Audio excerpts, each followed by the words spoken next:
is 182 member parliaments out of 193 countries in the world.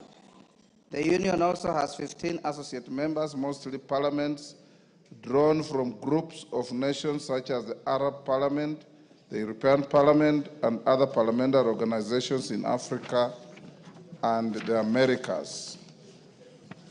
Honorable members, the Parliament of Kenya joined the IPU in 1977, and since then, Kenya has participated actively in IPU assemblies and contributed to various IPU committees. In 2006, Kenya successfully hosted the 114th Assembly of the IPU in Nairobi. Honorable members, I wish to recognize the contributions of members of Parliament who have represented Kenya in the assemblies of IPU over the years, especially those who are holding leadership positions in various IPU committees and statutory bodies. The Honorable Millie Odhiambo Mabona, CBS MP, who is also the Minority Whip, is the current Vice President of the IPU Committee on the Human Rights of Parliamentarians, and her term expires in October 2027. Additionally, during the 150th Assembly of the Interparliamentary Union, held from 5th to 9th April 2025 in Tashkent, Uzbekistan, the Honorable John Makali MP, member for Kandui, was elected to the high-level advisor group on countering terrorism and violent extremism for a period of 4 years. In the same breath, honorable members, allow me to also recognize the following members who held various positions in IPU committees but whose terms expired in March 2025. Honorable John Kiaria, CBS MP, President, Committee to Promote Respect for International Humanitarian Law. Naisula Lesuda MP, African Group Representative, Standing Committee on Sustainable Development. Honorable Rebecca Tonke MP, African Group Representative, Standing Committee on United Nations Affairs. Honorable members, we thank them for their service on behalf of the House. I wish to reiterate that the National Assembly, and indeed the Parliament of Kenya, is committed to strengthening parliamentary diplomacy through its affiliation and membership to various international parliamentary organizations.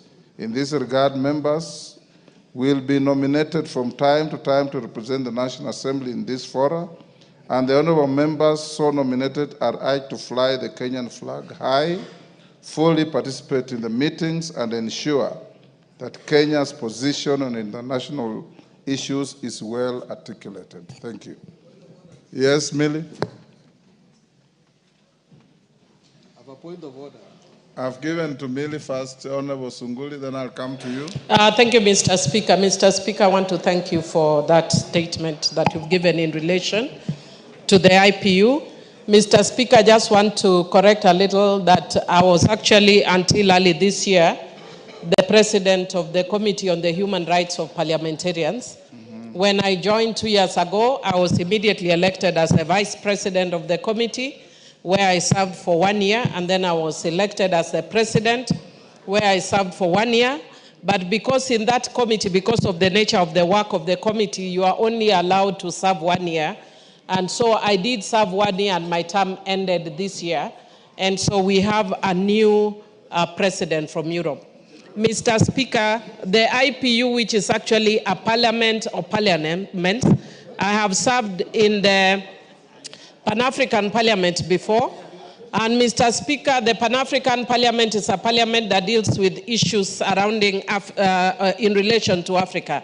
IPU deals with issues which are global and has all the nations that you've talked about. Mr. Speaker, the only thing that I would want to say, maybe I just want to request that I say two things. One, because the committee I sit on, I was elected in my individual capacity and not nominated by the Parliament of Kenya. This is the first time I'm actually serving in this parliament in IPU.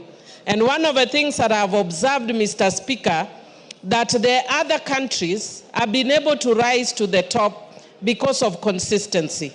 I want to request that if we can have dedicated members the way we have in Pan-African Parliament, so that we can have members that are recognized even if they come another time for co-positions. In the last year, we supported the Speaker of Tanzania, who became the president, and now we have the president as the Speaker of Tanzania. But in Kenya, because we have members coming in and out, it becomes difficult. I'm not pushing this for myself because I actually came under a different setup. But if we can encourage, I'm encouraging that the members who are there, if we can have them continuously recommended to attend, Mr. Speaker, it would actually help Kenya. And finally, Mr. Speaker, this I want to indicate for our members, because a lot of members are not aware of the Committee on Human Rights of Parliamentarians. The Committee on Human Rights of Parliamentarians is a committee that protects the rights of parliamentarians globally. Mr. Speaker, we deal with members of parliament who have been murdered. We deal with members of parliament who have gone through sexual violence. We deal with members of parliament who have gone through forced disappearance, and they are actual living members of parliament. And Mr. Speaker, I would just want to encourage our members, because most members don't know about this system, that you can actually utilize this. Mr. Speaker, we were very happy that this time round, one of the members of parliament that we really defended has become the Prime Minister of Senegal, Honorable Ousmane Sonko. And when we see things like that, it actually makes us very happy, because we defended him, we protected him, and we were a voice for him when he was being harassed. And Mr. Speaker, with those few remarks, I would want to encourage that in Kenya, we continue being open and democratic society, so that we don't find ourselves in a situation that I see other countries in the IPU. Thank you, Mr. Speaker. Sunguli, 1 minute. Very brief, Mr. Speaker. Mr. Speaker, I was standing on a point of order because when you read the statement, you indicated that you wanted to acknowledge members of parliament of this house. I don't know whether your intention was to acknowledge those who are currently sitting or people who have actually served in the IPU. Because, Mr. Speaker, you know very well that the history is long. The most memorable one being the late Dr. Bonaya Godana, from whom I took over, and I represented Kenya in Windhoek, Namibia, in a very, very comprehensive meeting. So I don't know whether this is our... Honorable Sunguli. Yeah. I represented Kenya in Santiago, Chile. In the year 2002. I didn't even mention myself. So that's what I want to say, because this is a house I mentioned the contemporary ones. Yeah, yeah. So but you are in the history books. Because this is a book of this is a house of records. Yes. Please, Mr. Speaker, I want to implore on you to get a more researched statement, so that it covers the real history of this nation, and you acknowledge us because we are contemporary. Yes. Carry 1 minute. We have to go on with other business. Honorable Speaker, I must thank you.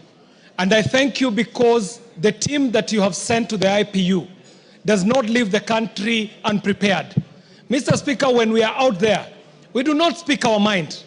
We have to speak the Kenya position. And for us to totally understand the Kenya position, we have to be very well prepared from this parliament. So, Mr. Speaker, I thank you. Honorable Millie Odhiambo has been able to represent this country at the IPU at a very high level as the president of an all-important committee on the protection of the human rights of parliamentarians. Yours truly, Mr. Speaker, the honorable member for Dagoretti South constituency, has been able to serve 2 terms as the president of the Committee for the Respect and the Promotion of International Humanitarian Laws.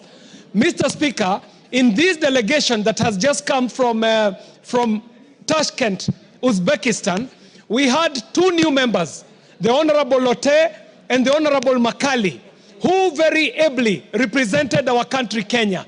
Mr. Speaker, I would like to support what the Honorable Millie Odhiambo has said, that this parliament might want to seriously consider having a permanent delegation going to the IPU for institutional memory, so that this glowing representation by Kenya is supported.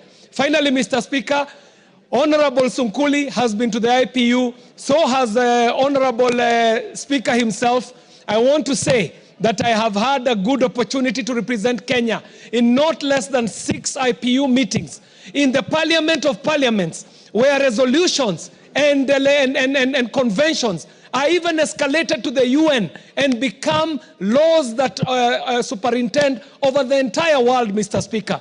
This opportunity given to other members, Mr. Speaker, will serve this country well as a representation. Finally, Mr. Speaker, the delegation is normally Senate-led, and Senate in Kenya has been having a consistent delegation. Can we also, as the National Assembly, have a constant delegation going to the IPU? Mr. Speaker, I truly thank you for the opportunity. Makali.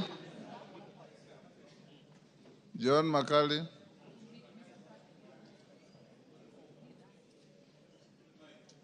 Give him the mic.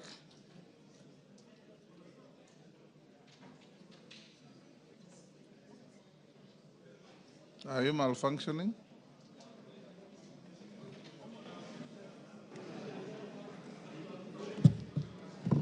There's one next there, in front of you.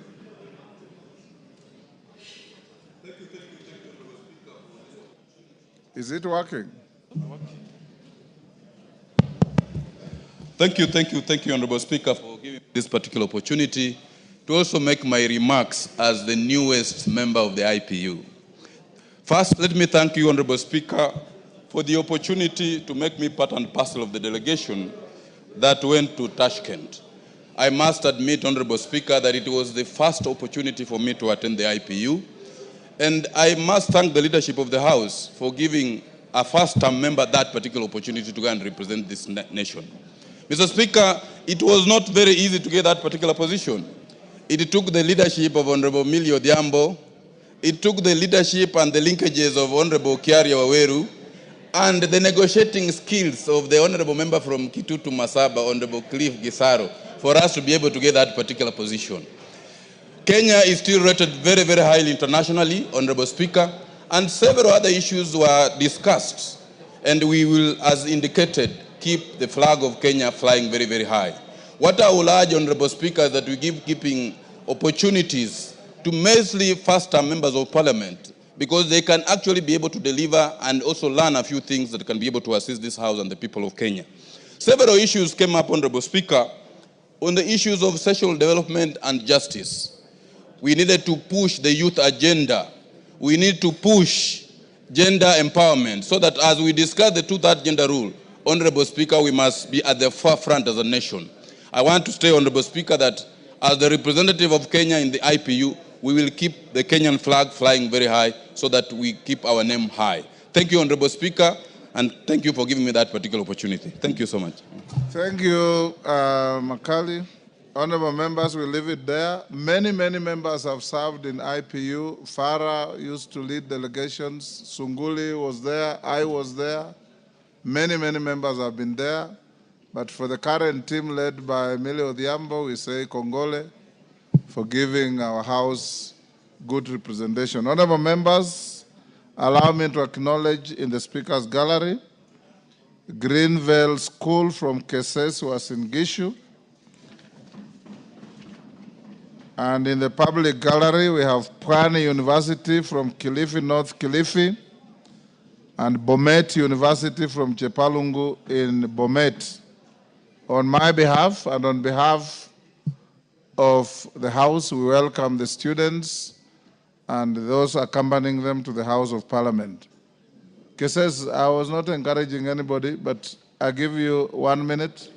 Thank you so much, Mr. Speaker. Please, and I appreciate that you can allow me to welcome my school of Greenvale, the only school in Eldoret that has transformed the lives of young Kenyans in ensuring that they keep proper training and skills. I want to say welcome so much, and I'm happy to see them here very soon. I know they are going to join me in this particular flow, serving Kenyans like I'm serving. Thank you, and welcome so much. Owen Bayer.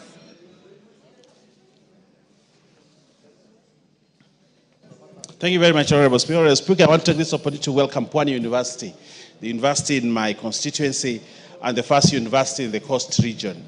And I want to tell you, Honorable Speaker, I served there as a lecturer and as a registrar some time ago before I came to this university. So upon University, welcome. I know it's the maiden visit by this university to this house.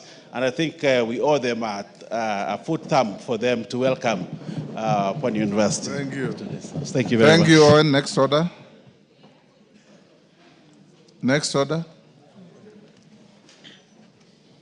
Order number 3, messages. Members on their feet, take your seats. Chair Budget, take your seat.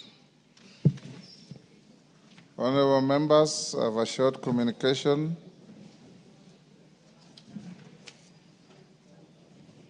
A message from the Senate. On approval of the mediated version of the Conflict of Interest Bill, National Assembly Bill number 12 of 2023 by the Senate. Honorable members, pursuant to the provisions of Standing Order 41-4, I wish to report to the House that I have received a message from the Senate regarding the approval of the mediated version of the Conflict of Interest Bill, National Assembly Bill number 12 of 2023. Honorable members, the message conveys that on Tuesday, 8th April 2025, the Senate considered and approved the mediated version of the Conflict of Interest Bill, National Assembly Bill number 12 of 2023, in the form proposed by the Mediation Committee. You will recall that the bill was committed to a mediation committee pursuant to the provisions of Article 112(1)(b) of the Constitution, following the National Assembly's rejection of the Senate amendments to the bill. You will further recall, honorable members, that the House considered and approved the mediated version of the Conflict of Interest Bill 2023 on 5th December 2024. In this regard, honorable members, the approval of the mediated version of the bill by the Senate concludes its bicameral consideration. I will now proceed to present the bill to His Excellency the President for assent in accordance with the provisions of Article 113(3) of the Constitution. I thank you. Next order. Order number 4, petitions. There is a petition, I think, by Honorable Wira, is it?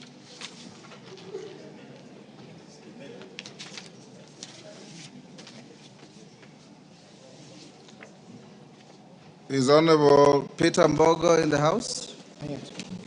You are to present a petition on behalf of Honorable Wira. Yes, Mr. Speaker. Go ahead. Thank you, Mr. Speaker. This is a petition regarding alleged acquisition of trust land LR number 249 of 1963 by the government in Taita Taveta County. I, the undersigned, on behalf of Nyario Yakididi Shabat Beta Culture Community in Taveta Constituency, Taita Taveta County, draw the attention of the House to the following. That the Nyario Yakididi Shabat Beta Culture Community is a registered and recognized community group from Taveta Constituency, registered under the Community Land Act and the Community Land Regulations.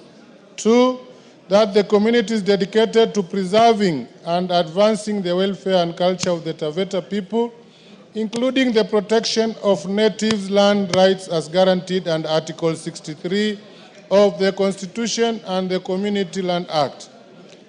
3, that in 1963, the government of Kenya reserved a trust land reference number LR 249 of 1963 for natives, purposes of grazing and farming.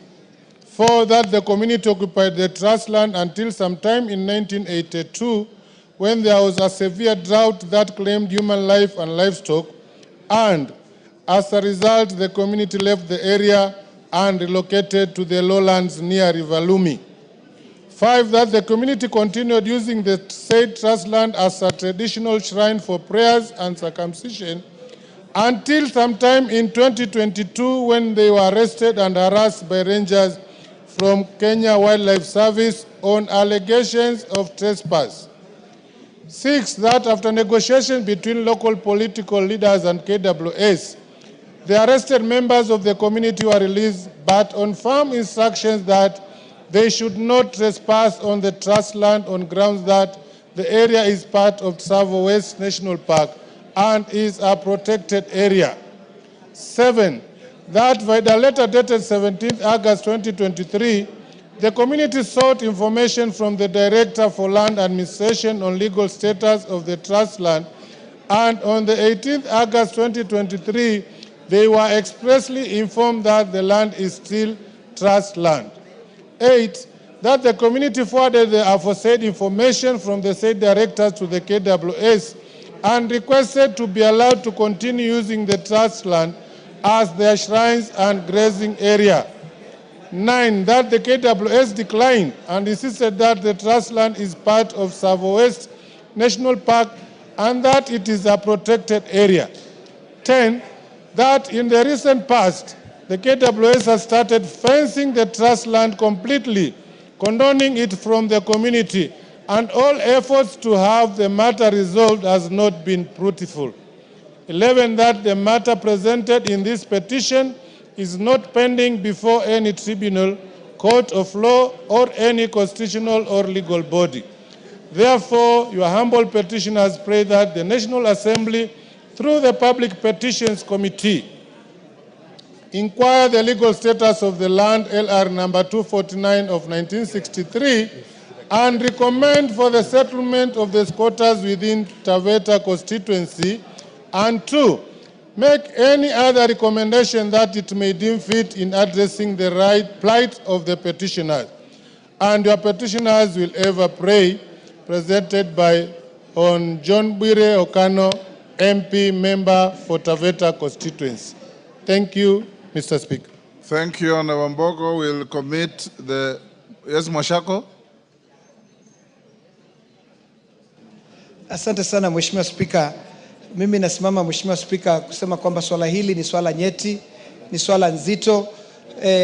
Shirika la KWS Mheshimiwa Spika kwa miaka mingi limeendelea kuongeza mipaka yao, kuendelea kusukuma wananchi kule Taita Taveta, na mpaka sasa Mheshimiwa Spika, kando na hii sehemu moja ambayo Mheshimiwa Bwire ameleta hapa bungeni, ni sehemu nyingi Mheshimiwa Spika ambapo tuna utata wa mipaka na KWS Mheshimiwa Spika. So ombi langu kwako na ombi langu kwa kamati ambayo itafanya kazi hii ni kwamba kazi hii ifanyike kwa haraka ili mipaka ya KWS ionekane, na pale ambapo kuna utata KWS ama Tsavo ni ya watu wa Taita Taveta, iwe kwamba wananchi ama wa Taita Taveta wapewe nafasi ya kuchukua sehemu ambazo kwa wakati wa mababu zetu ilikuwa ni sehemu ya watu wetu. So Mheshimiwa Spika, swala hili ninakushukuru sana, maana ninajua mambo haya ya shamba na mambo ya mipaka ni mambo ambayo yanagusa mambo ya usalama. Mheshimiwa Spika, kule Taveta kuna shida, kule Voi Tsavo imekuja mpaka katikati ya town. Mheshimiwa Spika, Voi Tsavo inasema kwamba inafika karibu na town. Ukija kule Kishushe pande ya Undanyi, Tsavo mpaka sasa inasumbuana na mambo ya mipaka. Ukija sehemu ya Mwatate ambayo Mheshimiwa Mbogo anatoka, bado Tsavo inasukuma wananchi, inakataa mpaka fence isifanyike. Leo tunasumbuka sana na wanyama wa pori kwa sababu hiyo Mheshimiwa Spika. So nakushukuru na asante kwa kutupa hii nafasi, na mambo haya ni nyeti, yafanyike kwa haraka. Asante. Asante sana. The petition is committed to the Public Petitions Committee and are obligated to bring a report within 60 days. Member for Chuka Igambangombe, Patrick Munene. Thank you, Speaker. Speaker Elias, to do this petition regarding recognition of the Chuka community as a tribe in the Republic of Kenya. I, the other side, on behalf of the Chuka community of Kenya in Tharaka Nithi County, draw the attention of the House to the following, Speaker. 1, that the Constitution of Kenya in its preamble affirms the national pride in the ethnic, cultural, and religious diversity as the bedrock of unity of a sovereign nation. 2, that Article 44 of the Constitution recognizes that every person has the right to use the language and to participate in the cultural life of the person's choice, and a person belonging to a cultural or linguistic community has the right, with other members of that community, to enjoy the person's culture and use the person's language. Number 3, that the Chuka community has a population of more than 117 17,000 people who are primarily located in the Tharaka Nithi County, and owing to the historical, cultural, and economic aspects of the Chuka community, there is a need to formally recognize them as a distinct tribe in the Republic of Kenya. Number 4, that the Chuka community traces their origin to the coastal region of Kenya, from where they migrated inland and eventually settled in the southern eastern slopes of Mount Kenya, and have a cultural and historical claim to the land known as Magodoma Chuka, which is now part of Mount Kenya National Park and Forest Reserve. Number 5, that although the Chuka community has maintained governance structures, economic activities, and cultural practices that distinguish them from their neighbors, the Chuka community has not been recognized as a tribe in this country. Number 6, that the members of the Chuka community have their own unique language that has unique phonetic characteristics that are substantially distinct from those of its neighboring tribes, including naming systems, circumcision rites that make it distinct from the neighboring tribes, unique and historical governance and leadership systems comprising of council of elders such as Kiamagyankome and Kiamakiamugongo, which have been and still are crucial in providing community leadership and direction and resolving conflicts involving the Chuka community. That, Mr. Speaker, the Chuka community plays a fundamental role in Kenyan socio-economic growth and the enhancement of Kenya's economy primarily through agriculture and trade. That efforts to have their matters addressed by relevant authorities have been futile. And number 9, that the matter presented in this petition is not pending before any court of law or any constitutional or legal body. Therefore, your humble petitioner pray that the National Assembly, through the Public Petitions Committee, number 1, inquire into the matter with a view of securing urgent recognition of Chuka community of Kenya as a tribe in the Republic of Kenya. Number 2, make any recommendations or actions it deems fit in addressing the plight of the petitioner, and your petitioners will ever play. Presented by Honorable Patrick Munene. Thank you, Mr. Speaker. George Murugara. Thank you very much, Mr. Speaker. Thank you for allowing me to comment and support this timely petition by the Honorable Patrick Munene Ntwega of Chuka Igamba Ng'ombe. As it has clearly been explained, there are many injustices that were done by the colonialists when they came to Kenya. One of them being to lump together ethnic communities and naming them as one tribe. As a result of which some communities actually almost lost their identity until they were recognized as separate and distinct from one another. One good example is our county, Tharaka Nithi, which has 4 distinct communities: the Tharaka, the Chuka, the Mwembe, and the Muthambi. And because of this, it becomes difficult, especially when the rest of the communities in the Tharaka Nithi are simply termed as Meru. And the Meru is actually the larger county within the region. So time has come for the Chuka to actually be recognized as a distinct community in the Tharaka Nithi, and the same is going to apply to the Muthambi and the Mwembe. So when the time comes, I will appear before the Public Petitions Committee to support this petition, shed more light on why this recognition is necessary. Also, plead for the case of the Muthambi and the Mwembe, which are also in my county of Tharaka Nithi. For Meru, we leave it as it is because it also has 3 distinct communities which are put together as Meru.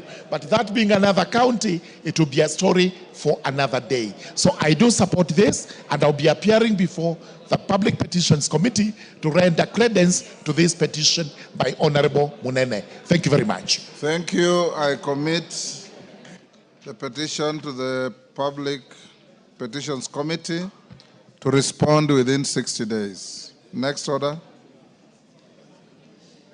Order number 5, papers.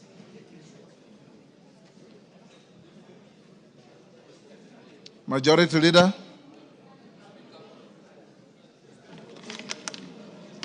Yes.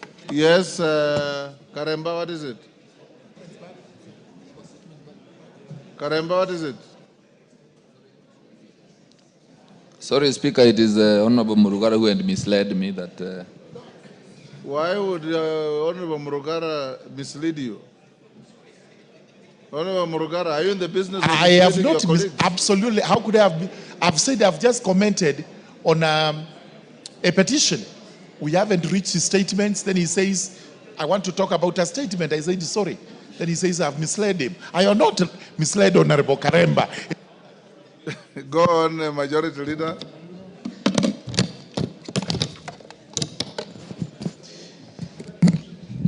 Thank you, Honorable Speaker. I beg to lay the following paper on the table of the House today, Tuesday, 15th April 2025.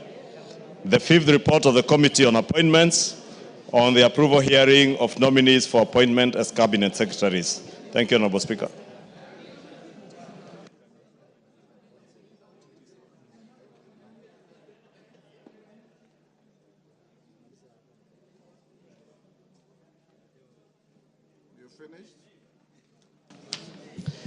Honorable Speaker, I also beg to lay the following papers on the table of the House today, Tuesday, April 15th, 2025. The following legal notices from the Ministry of Health.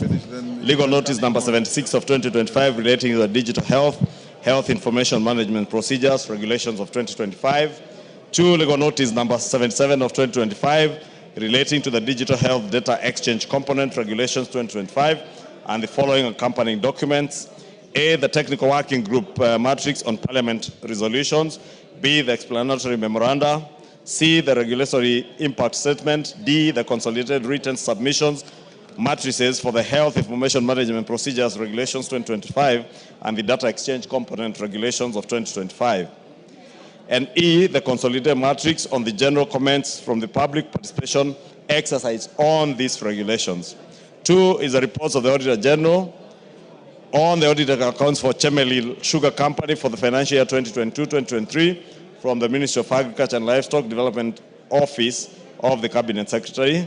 3, reports of the Auditor General and financial statements for the year ended 30th June 2021, 30th June 2022, 30th June 2023, and the certificates therein in respect of the following: Cardinal Tunga High School, Mosocho, Githurai Mixed Secondary School, Maimahio Boys Secondary School, and St. Thomas Aquinas Kalawa Boys Secondary.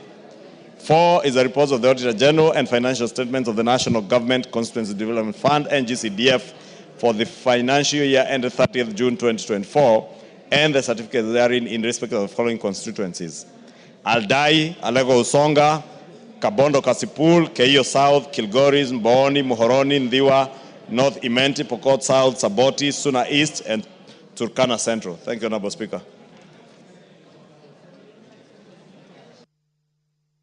Member Committee on Appointments, Majority Leader.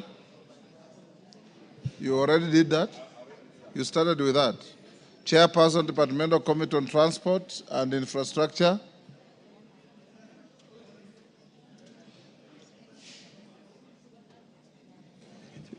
Honorable Speaker, on behalf of the Chair, Departmental Committee on Transport and Infrastructure, I beg to lay the following paper on the table of the House today, Tuesday, 15th April 2025. Report of the Departmental Committee on Transport and Infrastructure on the approval hearing of Mr. Aden Abdi Miller for the appointment as Principal Secretary, State Department for Shipping and Maritime Affairs. Thank you, Mr. Speaker. Chairperson, Departmental Committee on Communication, Information, and Innovation. Kiarie.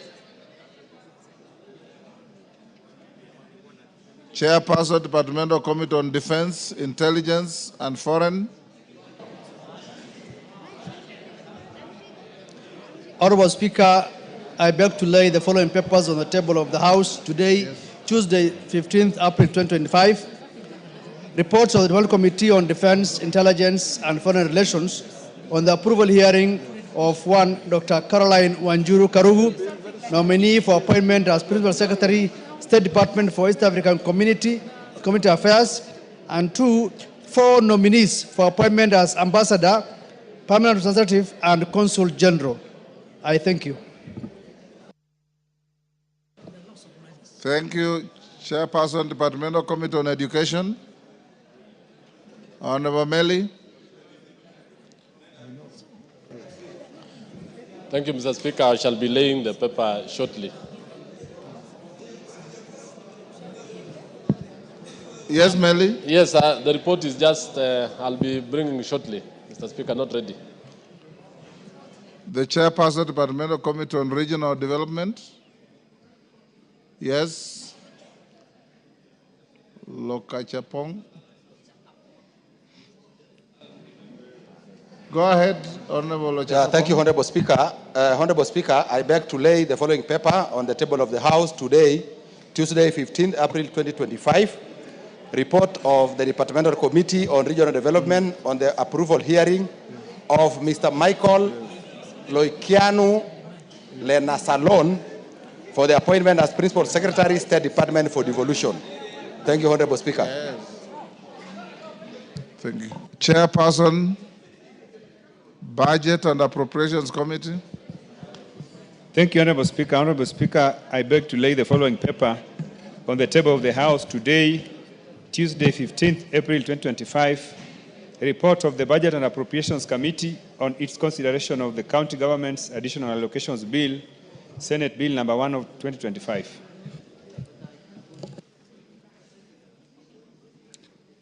Go to the next order. Order number 6, notices of motion. Yes, Donya, we have not reached statements yet. Chairperson, Committee on Appointments, Majority Leader.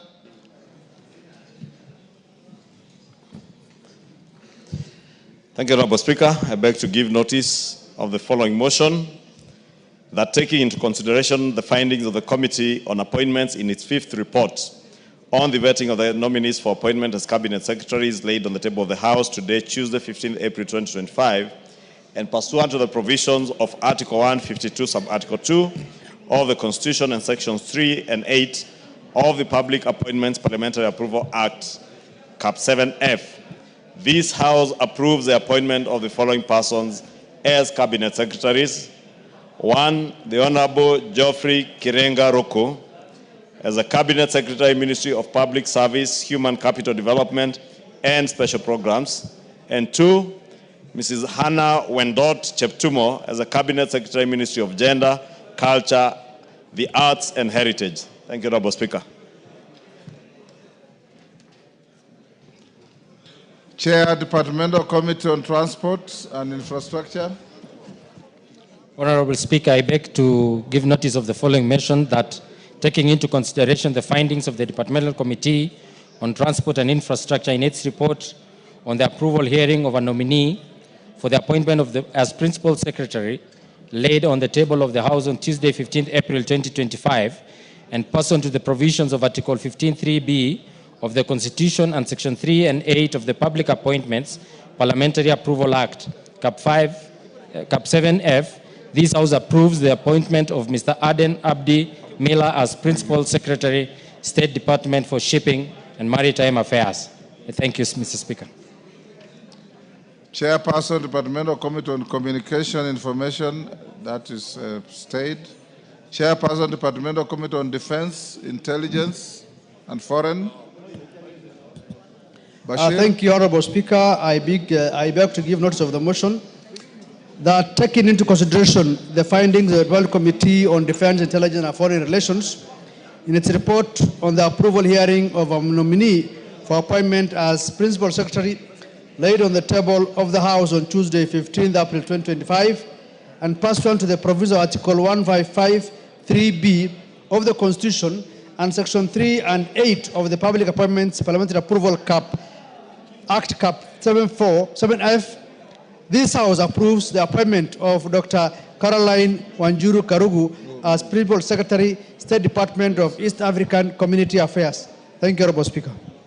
Honorable Speaker, I have another notice of motion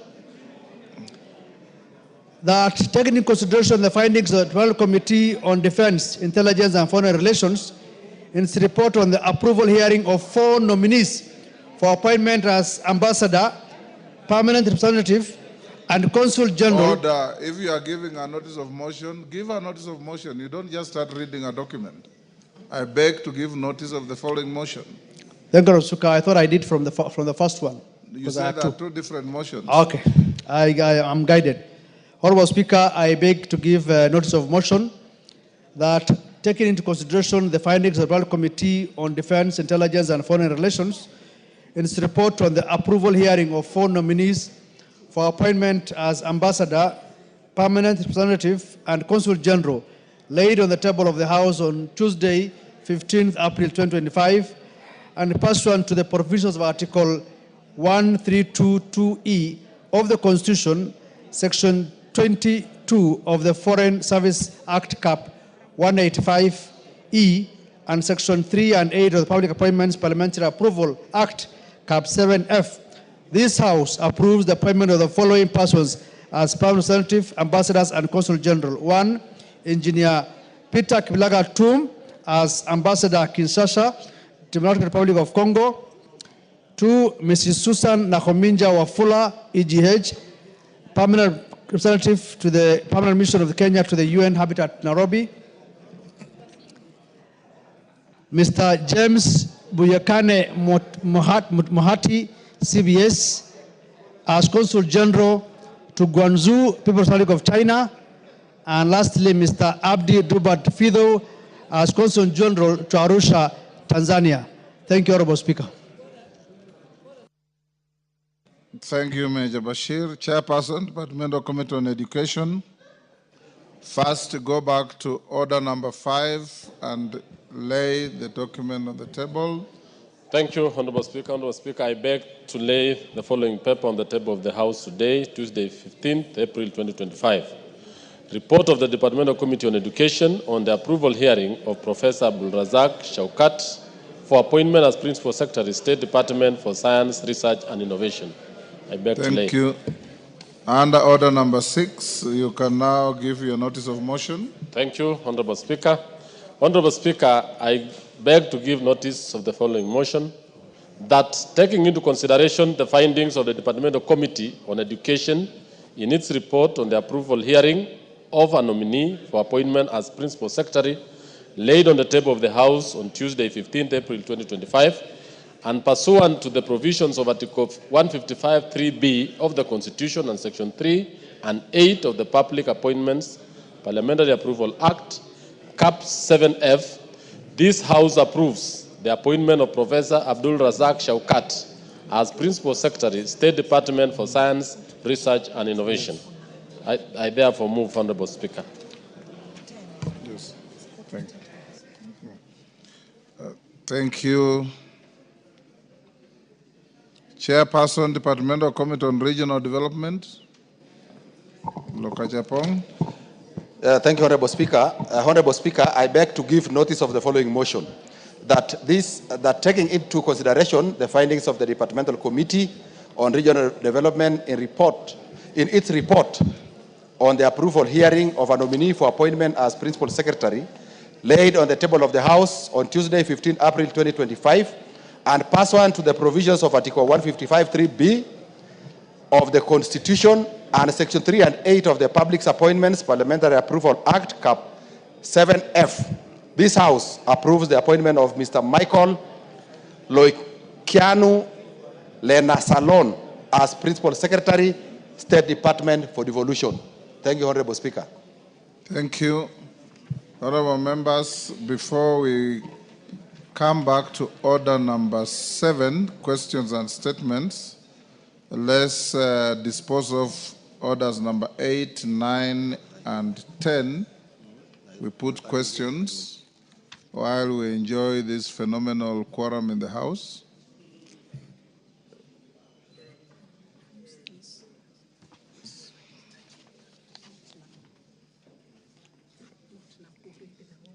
This is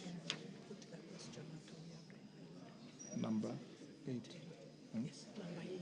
Okay. Okay. Go ahead, clerk, call out order number 8. Order number 8, motion, report of the Committee of the Whole House on the Excise Duty Amendment Bill, National Assembly Bill number 7 of 2025, question to be put and third reading.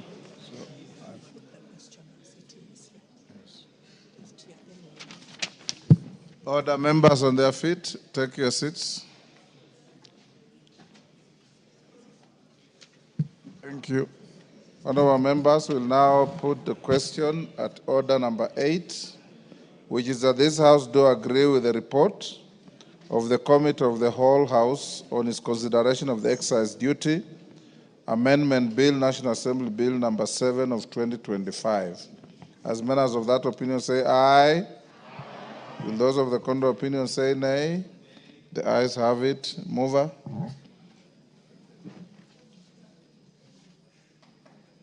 Majority Leader.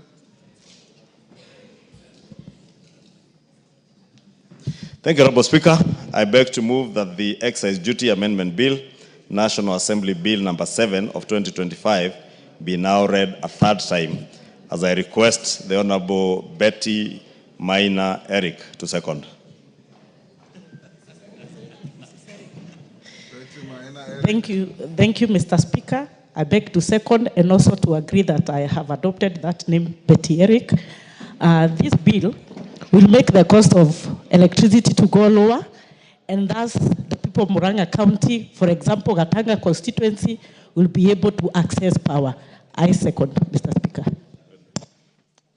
I order you to delete all those excess material from the Hansard.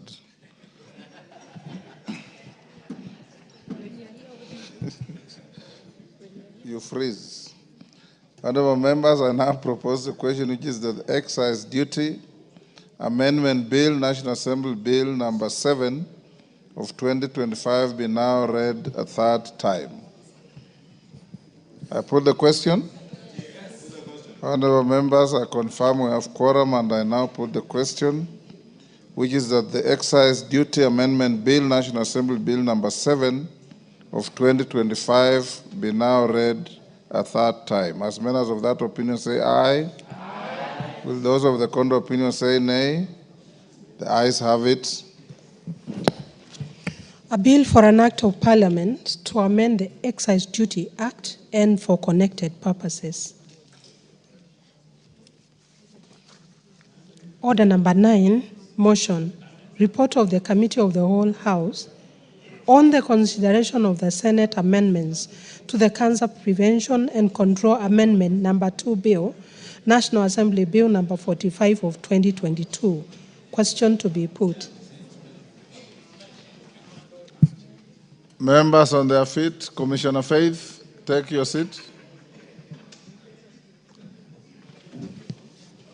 Honorable members, I now put the question at order number 9, which is that this House do agree with the report of the Committee of the Whole House on its consideration of the Senate amendments to the Cancer Prevention and Control Amendment number 2 Bill, National Assembly Bill number 45 of 2022. As members of that opinion say aye. Aye. To those of the contrary opinion say nay. The ayes have it. Order number 10, motion, consideration of the report of the Auditor General on the financial statements for the national government ministries, departments and agencies for the financial year 2021-2022.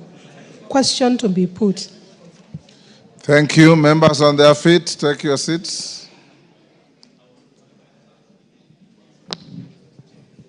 Honorable members, I'll now put the question at order number 10, which is that this House adopts the report of the Public Accounts Committee on its examination of the report of the Auditor General on the financial statements for the national government ministries, departments, and agencies for the financial year 2021-22, laid on the table of the House on Friday, 14th March 2025. As members of that opinion say aye. Aye. Will those of the contrary opinion say nay? The ayes have it. Go back to order number 7. Order number 7, questions and statements.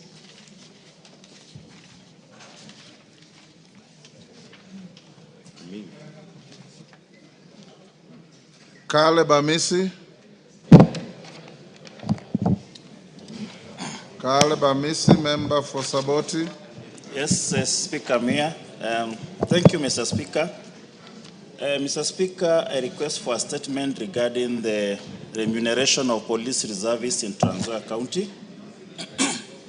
Honorable Speaker, pursuant to the provisions of Standing Order 44.2c, I rise to request for a statement from the chairperson of the Departmental Committee on Administration and Internal Security regarding the non-payment of dues owed to National Police Reservists in Trans Nzoia County. Honorable Speaker, Section 110, Subsection 3 of the National Police Service Act, Cap 84, provides that the National Police Service reserve officers may be deployed within the country to aid in enforcing all the relevant laws and regulations falling within the mandate of the National Police Service, including maintenance of law and order and preservation of peace. These officers operate in hostile environments and I place their lives on the line with limited support and equipment in the performance of their duties.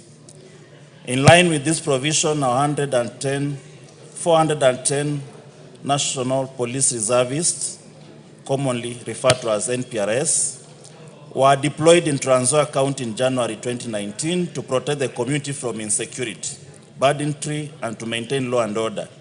However, since January 2019, the National Police Reservists are yet to receive their stipend of 5,000 per month, nor the promised stipend increase of 20,000 Kenya shillings per month after 5 months of service.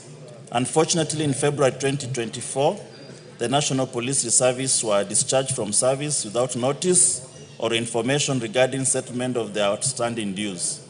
Currently, the government owes the National Police Reservists who served in Trans Nzoia approximately 92,200,000 Kenya shillings, and there has been no official communication on the status of these payments. Honorable Speaker, it is against this background that I request for a statement from the chairperson of the Departmental Committee on Administration and Internal Security on the following. 1. Status of the payment of all outstanding dues owed to the National Police Reservists in Trans Nzoia, including the stipend increment from 5,000 Kenya shillings to 20,000 Kenya shillings from January 2019 to February 2024. 2. Measures put in place by the Ministry of Interior and National Administration to ensure that the National Police Reservists across the country receive timely and adequate remuneration and are accorded fair treatment in performance of their duties. Lastly, policy in place on the welfare and the safety of the National Police Reservists, including access to health insurance, life insurance cover, and compensation for injuries or fatalities arising during active service. Thank you, Honorable Speaker. Thank you, Honorable Caleb. Chair Administration, Raso, I don't see your chairman. Can you bring a response in 2 weeks? That is well in 2 order. weeks will be probably going to recess. Immediately after recess, Honorable First sitting after recess. Thank you, Honorable Speaker. Julius Taitumu, Igembe North.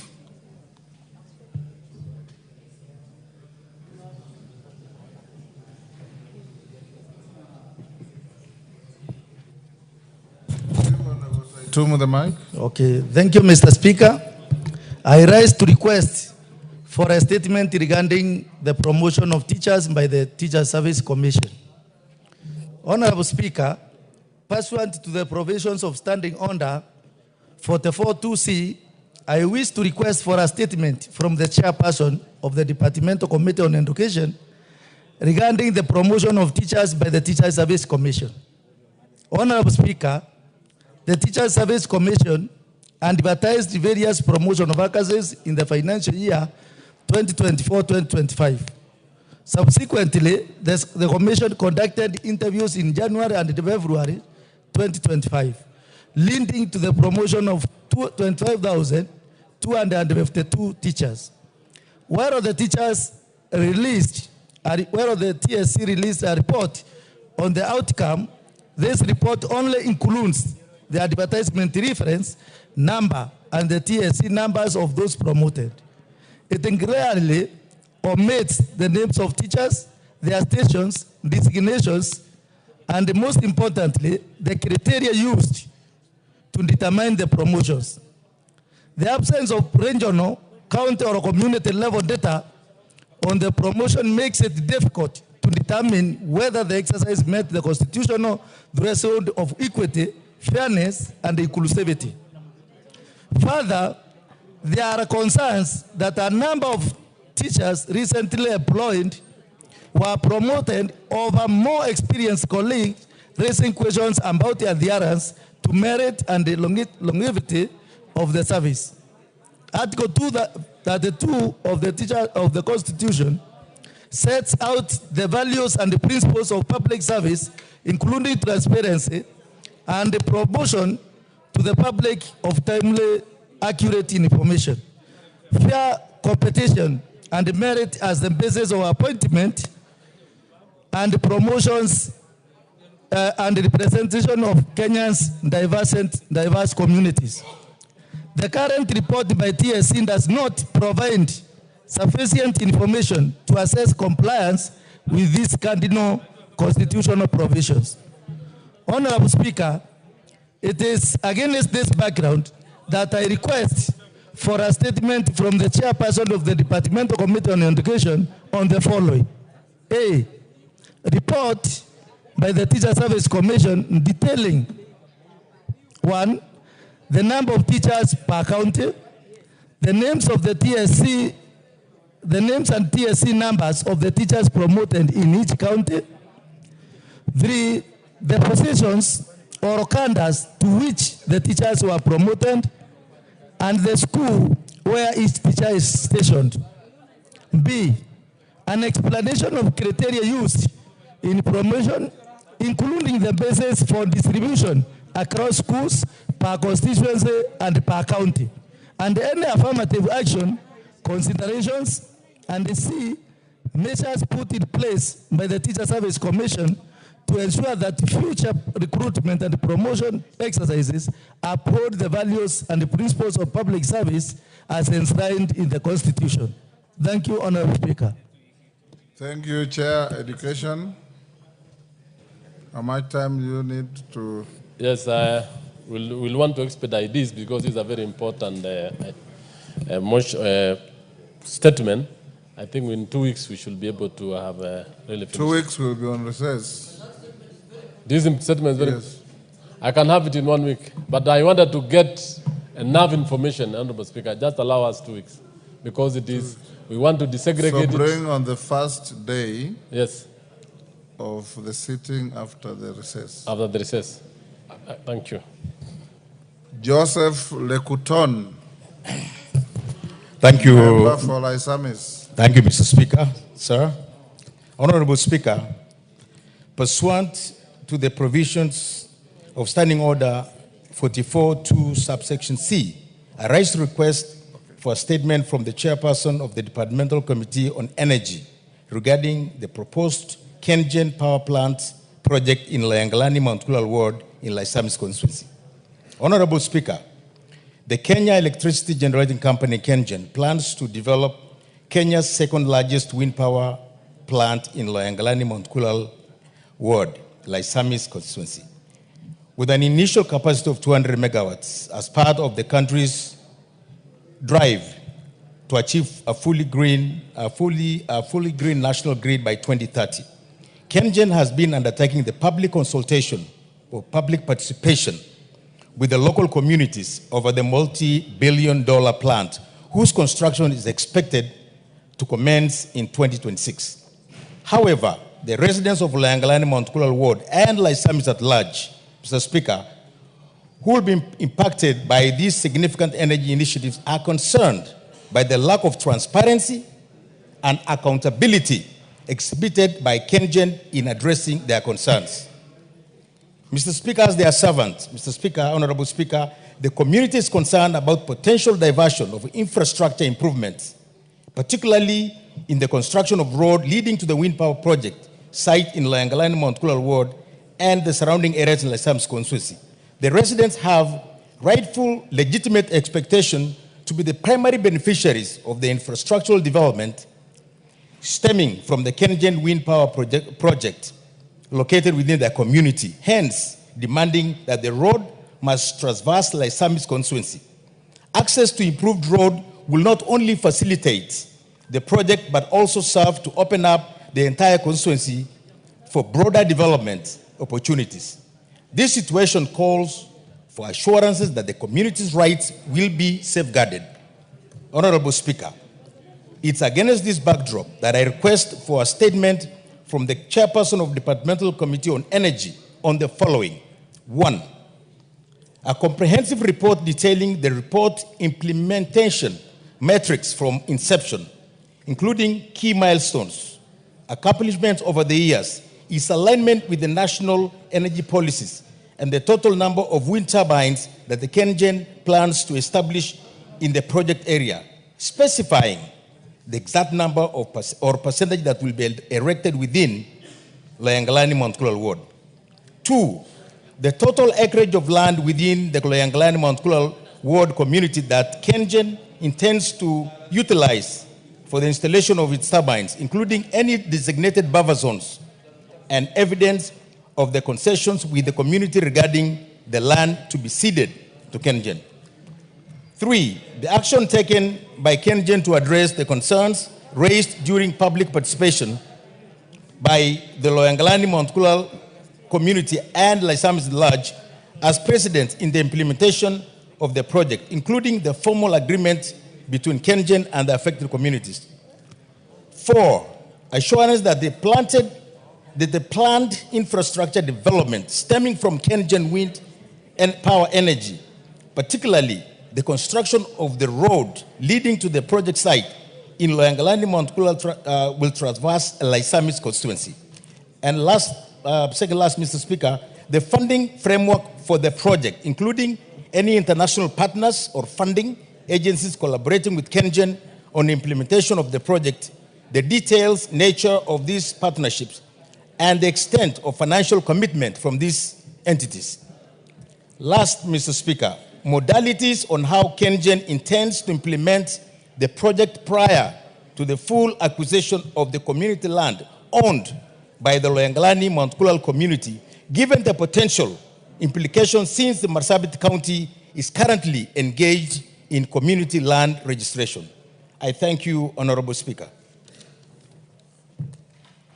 Thank you, Honorable Lekuton. Joshua Kimilu.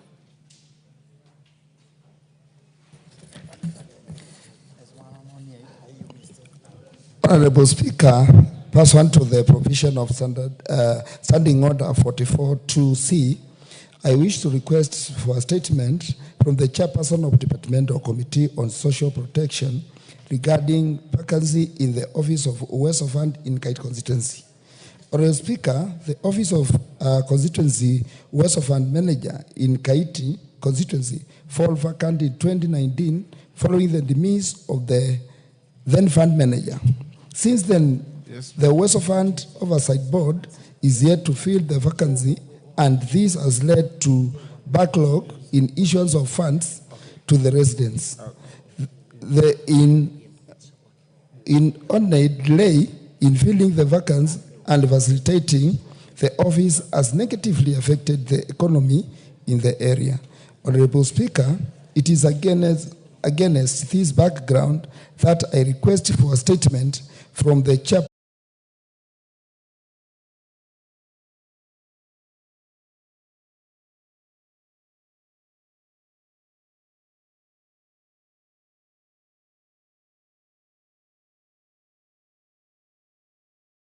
Report of the immediate measure that the government is taking to ensure that the residents of Kite constituency get access to Uwezo Fund. I thank you, Honorable Speaker. Thank you. Chair, Social Protection. Is that Alice? Yes. How long do you need to bring a response? Honorable Speaker, after we are back from the recess. Second day after recess. Thank you. Thank you, Mr. Speaker. I did not direct on the question by Joseph Lekuton. Chair, Energy. Aramat, can you bring a response next week, Thursday? Speaker, you give us 2 weeks after recess, we bring it a substantive report, because I can see the statement is a bit large, and we need some time to interrogate, because if you see it... You are going on recess for 1 month. You want to bring the statement 2 weeks after 1 month? No, just immediately after recess. Okay. Yes, Mr. Speaker. Yes, Lekuton. Honorable Speaker, I disagree with my good friend here. This statement is very clear. There are no shortcuts. Kengen knows what they are doing. So it's just a matter of fact for him to fact check quickly. 1 week should be enough, Mr. Speaker, Honorable Speaker, because these projects can happen anytime from now. And we want to be responsible so that these community rights are respected, Mr. Speaker. Aramat, bring a response on Thursday next week. Most obliged, Mr. Speaker. Yes, next order. These are for tomorrow. Yeah, Karemba. Karemba. Thank you, Honorable Speaker. Honorable Speaker, pursuant to the provisions of Standing Order 44-2C, I wish to request for a statement from the Chairperson of the Departmental Committee on Transport and Infrastructure regarding frequent accidents caused by Miraa transporters along Nairobi-Meru Highway. Honorable Speaker, the transportation of Miraa from Meru to Nairobi has increasingly become associated with reckless driving, excessive speeding, and a troubling pattern of fatal road accidents involving both pedestrians and other motorists. The urgent need to deliver this highly perishable crop to markets in Nairobi has fostered a culture of impunity among Miraa transporters, who often disregard traffic regulations, speed limits, and law enforcement instructions. This conduct is in direct contravention of the Traffic Act, Cap 403, which governs road safety and driver behavior. Specifically, Section 42 of the Act prohibits driving at speeds or in a manner that is dangerous to the public. The Act also grants law enforcement agencies the authority to arrest and prosecute those who breach the traffic laws, authority that seems to be blatantly undermined by the operators of Miraa vehicles. Honorable Speaker, what is particularly concerning is that a journey which should typically take approximately 4 hours is being reduced to just under 2 hours by speeding Miraa transporters. This practice has caused significant loss of lives and serious injuries, including the tragic death of 2 people 2 days ago, with 2 others sustaining severe injuries as a result of accidents involving speeding Miraa vehicles. And that was this morning. This situation also raises serious concerns of commercial interest flourishing at the expense of human life, contrary to Article 26, Sub-Article 1 of the Constitution guaranteeing the right to life. Honorable Speaker, it is against this background that I seek for a statement from the Chairperson of the Departmental Committee on Transport and Infrastructure addressing the following. 1, the immediate and long-term measures the Ministry is taking to curb the frequent accidents caused by Miraa transport vehicles along the Nairobi-Meru Highway. 2, the actions that are being taken to ensure that Miraa transport sector complies with the Traffic Act, Cap 403, and prioritizes road safety and human life in line with Article 26 of the Constitution. And number 3, any policy or legislative interventions by the Ministry to regulate the Miraa transport sector and hold road drivers accountable to the law for the endangering public lives. I thank you, Honorable Speaker. Thank you.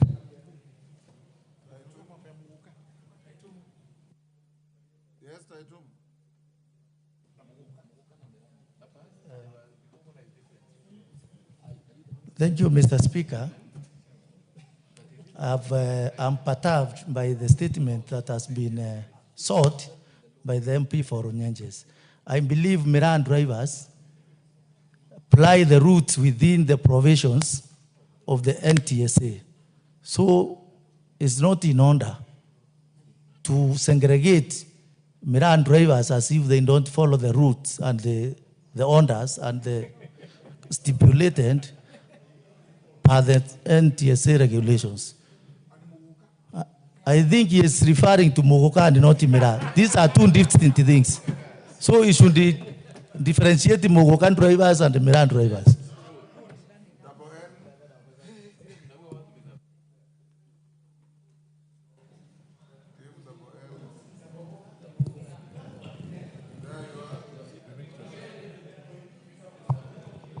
Thank you, Honorable Speaker, for the opportunity. I want to support our MP, Mushangi Karemba, and distance myself from the Honorable Member from Meru, because we know that we have Mogoka in Mbere, that is in Embu, both the Mbere North, South, and some parts of Runyenjes, and we have Mira in Meru, and both sides of the coin, there is a lot of high speed. So the Ministry of Transport should ensure that none of the above, whether the drivers are carrying Mira from Meru or from Embu, should be able to adhere to the regulations of speed. So I want to support what Honorable Karemba said, so that strict measures can be taken against overspeeding vehicles. Thank you very much, Honorable Speaker. Thank you, Mr. Speaker, for giving me the opportunity to support the MP for Mr. Karemba. Mr. Speaker, sometimes we fly the route from Nairobi, passing through Nanyuki to Samburu. And sometimes when we meet the Mira vehicles coming towards Nairobi, it will force you, Mr. Speaker, to move out of the road to stand and give them the way, because they are driven very carelessly with very high speed, and sometimes they have caused a lot of accidents. We have witnessed ourselves when traveling to Samburu through the Nanyuki-Isiolo route. So I think it's very recommended that they should adhere to the NTSA rules, so that we avoid the kind of accidents that we are experiencing. It's very true that they are driven in very high speeds that are not recommended for the very high, the road that has so many vehicles that are passing through. Thank you, Mr. Speaker. Asante sana Mheshimiwa Spika, na mimi niweze kumuunga mbunge mwenzangu mkono kuhusu magari ya Miraa. Mheshimiwa Spika, imebainika wazi kuwa wanapeleka magari mbio sana na wanaweza kusababisha ajali kubwa sana. Mheshimiwa Spika, hata Mombasa mtu atakwambia mbona wenda mbio kama gari ya Miraa, manake inajulikana na ni zote ambazo zinaleta. Mheshimiwa Spika, na nafikiri ile mbio ambao wanaikimbiza Mheshimiwa Spika, juzi hapa kuna mheshimiwa amekuja akasema Meru kuna kansa sana, na mimi nataka kurejelea niseme hii gari inayopeleka huu mmea mbio ndio inasindikiza kansa sehemu zingine. Mheshimiwa Spika, lakini kwa yote nasema ina speed ya juu. Ni kupongeze mheshimiwa mwenzangu, waweze kupunguza ile speed ambayo wanapeleka zile gari, sijui wanakimbilia wapi. Asante sana Mheshimiwa Spika. Thank you very much, Honorable Speaker. Honorable Speaker, actually, these Mira vehicles should not be on the Kenyan roads. They should have their own special roads. And what is happening, for those of us who use the road Nairobi to Isiolo Marsabit, we actually come across the Mira vehicles. You must give way, because they don't obey any traffic rules, any traffic regulations. When somebody is driving in a high density traffic area at 250, then it means they should not be on those roads. So what Honorable Karemba is talking about, he's not talking about Mira, he's talking about road safety. And I think that must be enforced. Thank you, Honorable Speaker. Chair, I also Honorable Speaker, thank you for this. I also happen to use that road occasionally on some private business. And indeed, sometimes I hold my heart in my hands, literally to speak, when you see a Mira vehicle overtaking you or coming head on. Even as big vehicles we have, you always worry, what will happen to you next. Some few months back, Honorable Speaker, I went to Honorable Dideraso's constituency to bury a friend, and indeed, I took to encounter the scaring speed of Mira drivers. Probably this matter we need to look at it from two fronts. First of all, there's normally a speed limit in all roads in this country. Failure to enforce the speed limits is the continuing impunity by the traffic police and the general police in this country. So we must train our focus, our eyes, towards the enforcement of speeds on the roads of Kenya. Honorable Speaker, on the other flip side, probably also need to look at even the Department of Education and Research to tell us how long does it take for Mira to go bad. Probably that will explain the speed at which they move to come to Nairobi. But surprisingly, Honorable Speaker, when they come to Nairobi here, I don't see them putting their products in a fridge.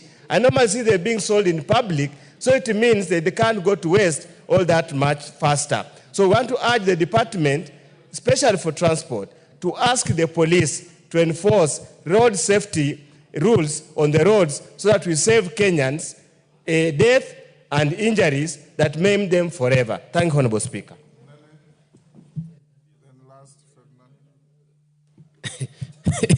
Thank you, Speaker. Protect me from Honorable Karemba. Speaker, I lies to support Honorable Karemba. I think he is afraid I won't support him. Because, Speaker, the way these cars are being driven, we've lost so many people, especially even in my constituency where we have an university. Last month, we lost two students because of a Mila vehicle. And Speaker, what I always wonder, along our roads, we have milk that is transported, we have meat that is transported in refrigerated trucks. Is Mila more perishable than milk and meat and other products? So Mila can be transported in a better way. And I want to separate issues here. We are not discussing Mila, we are discussing how the vehicles are driven. So we are not discussing Mila. Mila is good at it, an economic activity for our people in Meru, in Embu. So we are not discussing Mila or Muguka. We are discussing how those vehicles are driven and saying that they should be driven in a better way. Thank you, Speaker.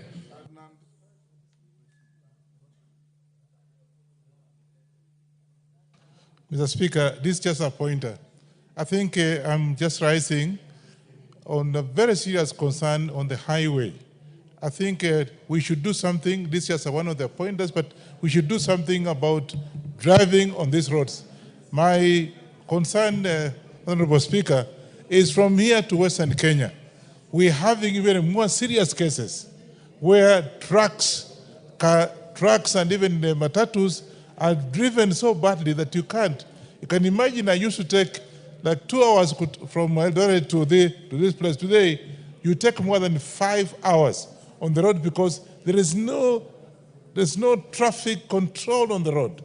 So much as we are talking about the Mira vehicles, what have you, let's also look at the highways, particularly those from Nairobi, from Mombasa, Nairobi, up to the border of the Kenya and the Uganda.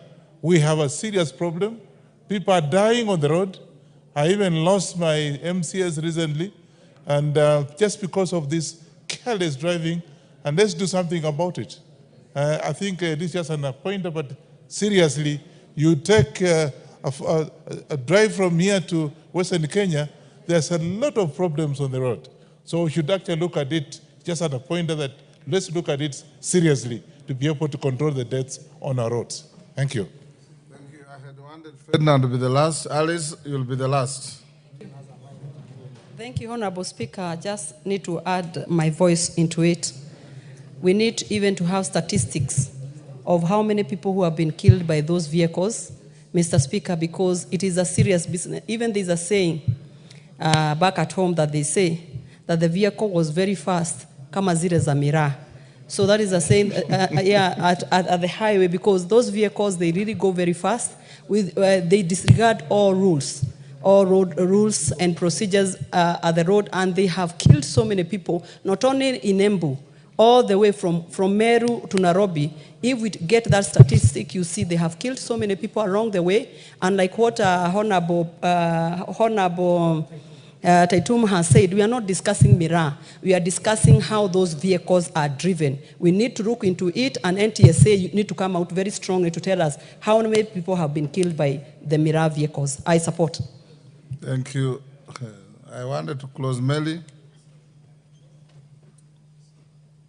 Thank you, Mr. Speaker. Mr. Speaker, this is a very weighty matter, and on almost 4 issues. One, the people killed in these highways is alarming. It is almost becoming a very serious disaster for this country.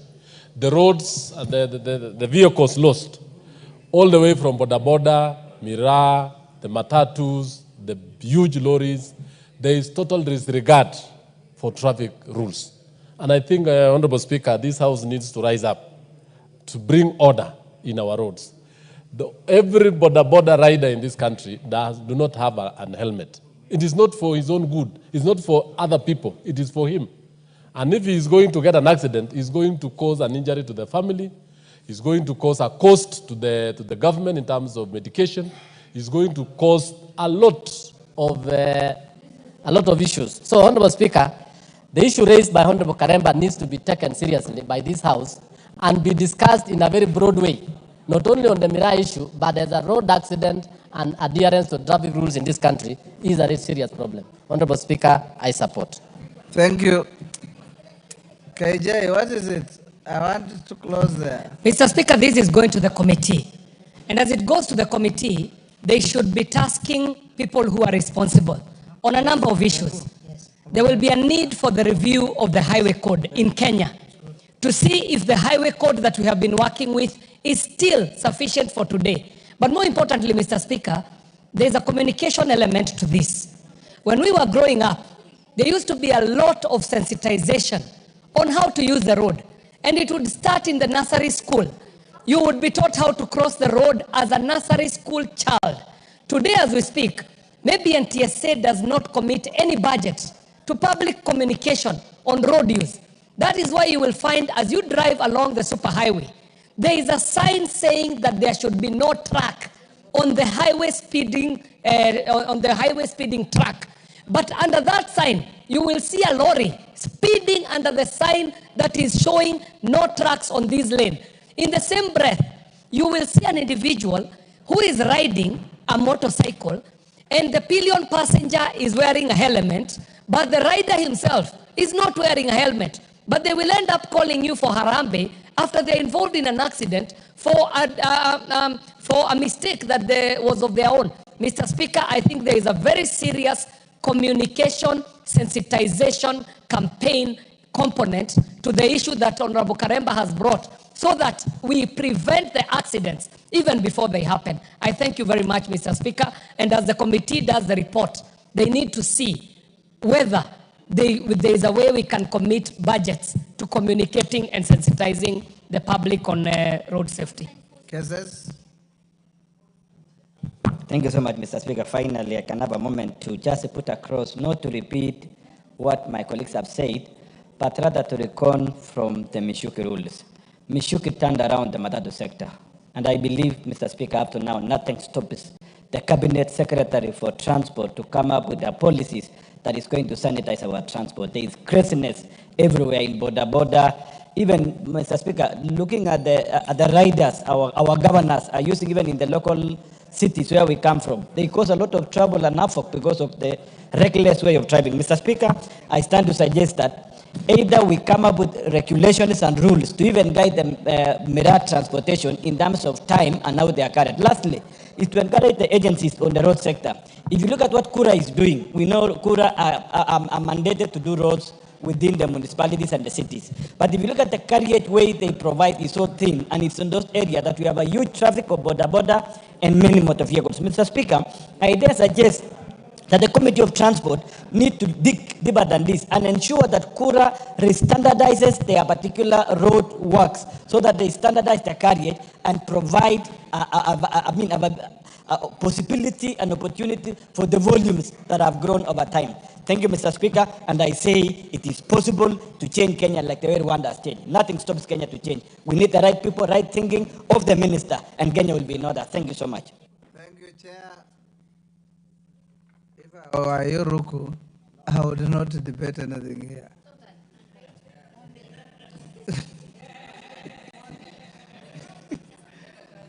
If I were you, I would be nil by mouth completely.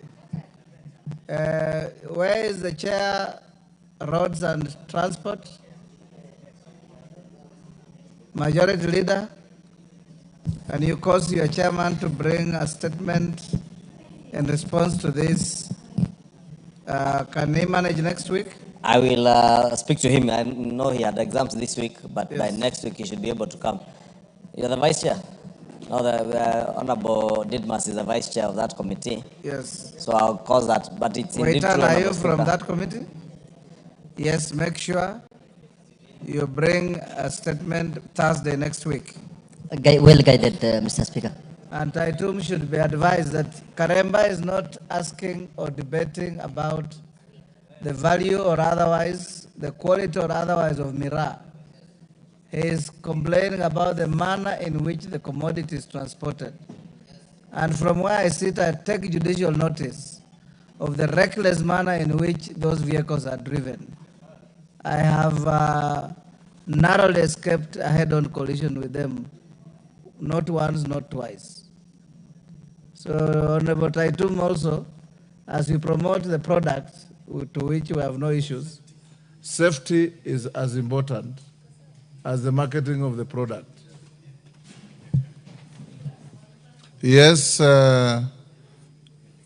Donya. Thank you, Mr. Mama Speaker. Kisi. Yeah, I've just gotten interested on the Transport Committee because last week you told them to give me an answer this day.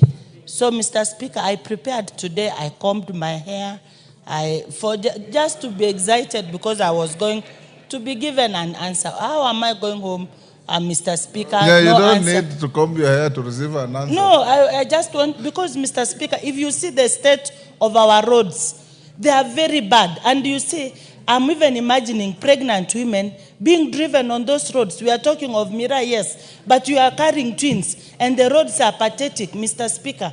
I just needed an answer. See, I'm begging for it. Wait on. I directed last week bring a response to a statement requested by the Honorable Donya. Do you have an idea? I have an idea, but because of the number of questions that were there, we will work hard and bring answers by next week. No, bring the answer on Thursday, this week. Well guided, Mr. Speaker. Thursday this week. Donya, you can comb your hair again on Thursday. The next order. Order number 11, motion, state of security in 6 counties of North Rift, being Baringo, Elgeyo Marakwet, Turkana, West Pokot, Samburu, and Laikipia. Mover to reply. Who is the mover? Chairperson, Departmental Committee on Administration. Tongoyo? Yes, I am here. Raso, you are replying. Go ahead. I'm Tongoyo in another form. Thank you, Honorable Speaker. Honorable Speaker, I want to take this opportunity to thank all members who have contributed to this motion on security in 6 counties of North Rift, Baringo, Elgeyo Marakwet, Turkana, West Pokot, Samburu, and Laikipia, which were declared disturbed. Mr. Speaker, for those of us who come from the ASALs or areas that are generally disturbed, I think this government has done a lot. Although there are pockets of problems, but if I consider in the 11th parliament, when I came to this parliament for the first time, and in the 13th parliament, it is actually like the difference between day and night. That today, a lot of activities have come back to normalcy. Honorable Speaker, it is evident that many members support the recommendation developed in the report on the inquiry and are ready to support the legislative and other measures that will enable conflict to cease in these areas. Honorable Speaker, in their contribution, many members have raised pertinent issues, particularly on issues that threaten the safety and stability of the region, but also they have broader implication on national security. As a way of reply, in February 2023, the then Cabinet Secretary for Ministry of Interior and National Administration actually gazetted this region of North Rift as disturbed areas, and also he declared national emergency. In recognition of this, when the committee did the inquiry, they came up with drafts of recommendations. Key among them is disarmament, where we must take illicit arms off the civilians.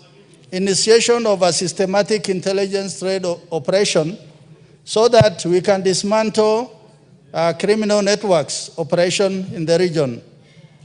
Establishment of a strong national government administrative structures. We noted that many of these areas do not have any form of administrative footprint. This is why they are largely seen as ungoverned. Adopt and deployment of modern security surveillance system by integrating advanced technologies such as drones, mine-resistant ambush-protected vehicles, the AMRAPs, and armored personnel carriers, and air surveillance, among others. There have also been many recommendations which are contained in the report, and since the report is the property of this House, members can look through them. Honorable Speaker, the House should follow up on this recommendation for implementation, and in particular, we look at Committee on Implementation to take up most of these matters as priority. Honorable Speaker, once again, as a committee, we thank you and the clerk for your support to facilitate the committee to have carried out this particular task seamlessly. With those remarks, I beg to reply. Thank you, Honorable Speaker. Thank you, Honorable Russell. Honorable members will put the question on this tomorrow. Next order. Yes, Majority Leader. Honorable Speaker, I want to beg your indulgence in relation to the business listed as order number 17 on the Value-Added Tax Amendment Bill, National Assembly Bill number 11 of 2025, that I stand down this bill for today, since the Finance and National Planning Committee is yet to finalize the report, and there's something we had agreed with the chair of the committee that they would need to do to establish the exact quantum of what is sought to be exempted and the beneficiaries of those exemptions, and also to ascertain that there are indeed investments that have been made in the country, actual investments in relation to the exemptions that have been sought through that bill. Therefore, I wanted to beg your indulgence that we step down that business from the order paper today until such a time that the Finance Committee will have finalized with that report. Thank you. Yes, Minority Leader.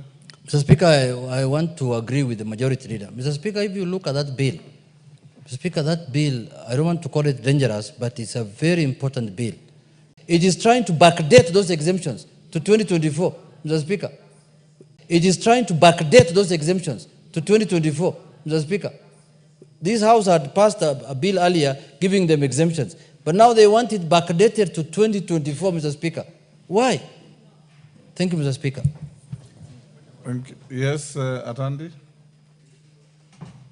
Honorable Speaker, I also would like to support the standing down of this bill. Honorable Speaker, there's a report which I presented on the floor of this House from the Budget Office on the implications of exemptions on our revenue raising efforts.